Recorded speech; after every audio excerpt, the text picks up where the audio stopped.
But Savitri की अमावस्या के दिन ब्रह्मा जी के मुख से प्रकट हुआ है। सौभाग्यवती नारियां अखंड सौभाग्य के लिए बट सावित्री का व्रत आप लोग करते होंगे, कई लोग अखंड सौभाग्य के लिए करेंगे, क्योंकि इस बट के पेड़ के नीचे भगवान विष्णु शंकर जी से विनती करे थे वर के लिए, इसलिए अखंड सौभाग्य का देने वाला। जिसका प्रॉपर्टी का झगड़ा चल रहा हो, अदालत में कोई केस चल रहा हो, किसी भी चीज का केस, अदालत में अगर किसी भी चीज की अगर केस चल रहा है तो बड़ के पत्ते के ऊपर बालू मिट्टी का शिवलिंग बना, बालू रेत का, बड़ के पेड़ के नीचे ही उसकी पूजन करें, उस पे 3 चम्मच दही चढ़ा दें,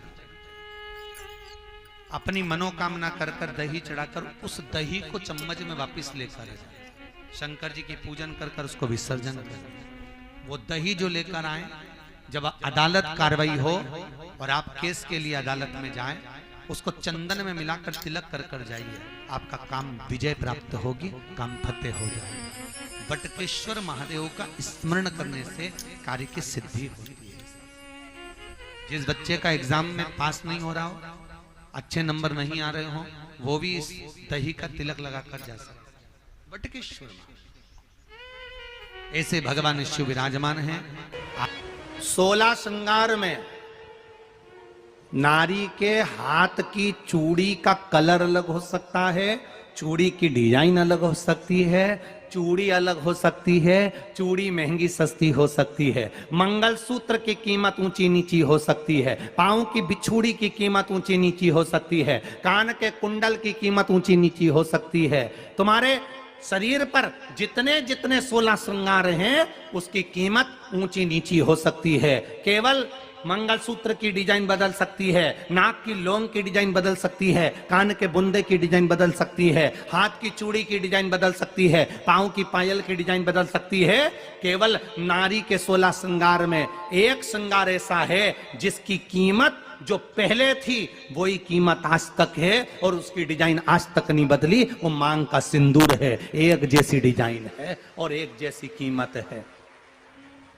सारे श्रृंगार की कीमत अलग, पर मांग में जो सिंदूर डाला जाता है वो एक कीमत का होता है, एक डिजाइन का होता है और एक जैसा होता है, और वो सबसे भारी होता है। सावित्री यमराज से कह रही है मेरे पति को छोड़ दो। यमराज कह रहा है सावित्री तेरा पति मर चुका है, मांग के सिंदूर को पोंछ दे। सावित्री कहती है पूरा श्रृंगार उतार दूंगी पर मांग का सिंदूर नहीं पूछने दूंगी। तब यमराज ने कहा जब तक तू मेरे मांग का अपनी मांग का सिंदूर नहीं उतारती तब तक तू मेरे पास नहीं आ सकती।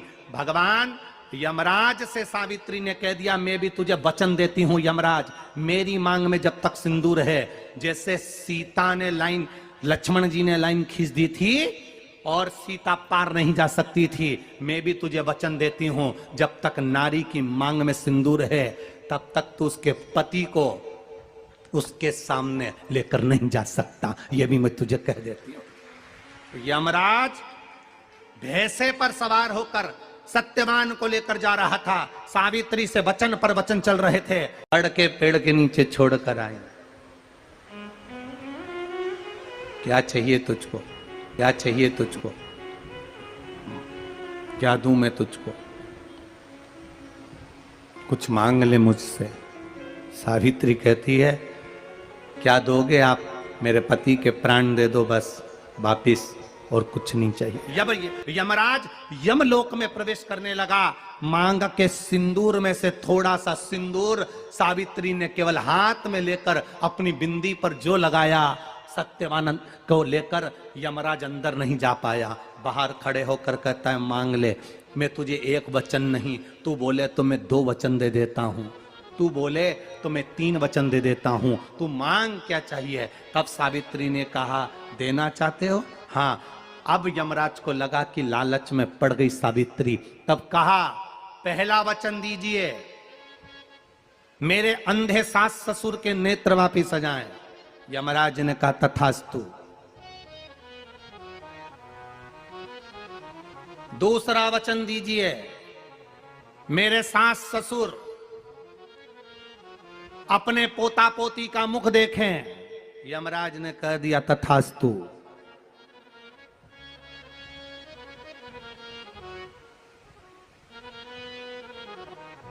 जाओ।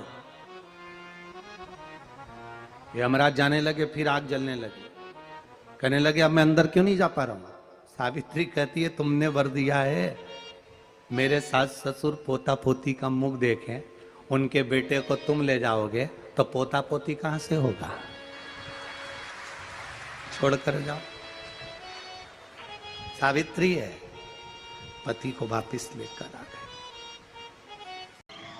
कर्जा मुक्ति के लिए सारे वृक्षों में अगर कोई श्रेष्ठ वृक्ष माना गया है तो वो बट का वृक्ष माना गया महाराज। इसलिए प्रशासनिक कार्य के लिए, मानसिक टेंशन में, परेशानियों में बटकेश्वर महादेव का स्मरण किया जाए।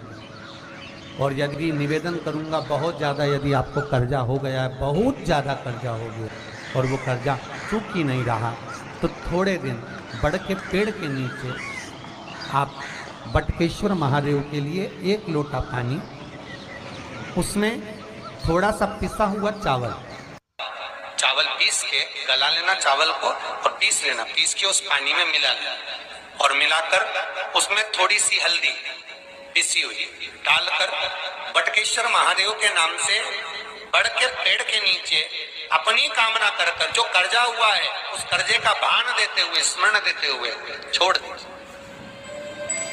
महाराज 2 या 3 सोमवार एक ही जगह पर करना। 3 सोमवार बाद वहीं से बड़ के पेड़ की थोड़ी सी जड़ उठा लाना और उस जड़ को एक कोई धागे में बांधकर या तो अपनी गले में डाल लो या अपनी जेब में पटक लो, उसको थोड़े दिन पटक कर रखना, लगभग 2 से 3 महीना पटक कर रखो। वो जड़ जैसे बड़ का पेड़ विस्तार होता है, पानी गिरे ना गिरे, जल वृष्टि हो ना हो, गर्मी पड़े ना पड़े, उसको कोई फर्क नहीं पड़ता। बड़ का वृक्ष आप रूप फैलता जाता, उसकी जड़ें अपने आप प्रबल होती है। उसी तरह ये बटकेश्वर महादेव कहीं से भी अगर जड़ आपके पास में रखी है 1 महीना, 2 महीना, 3 महीना तक, तो ये जड़ अपने आप लक्ष्मी को पकड़कर खींच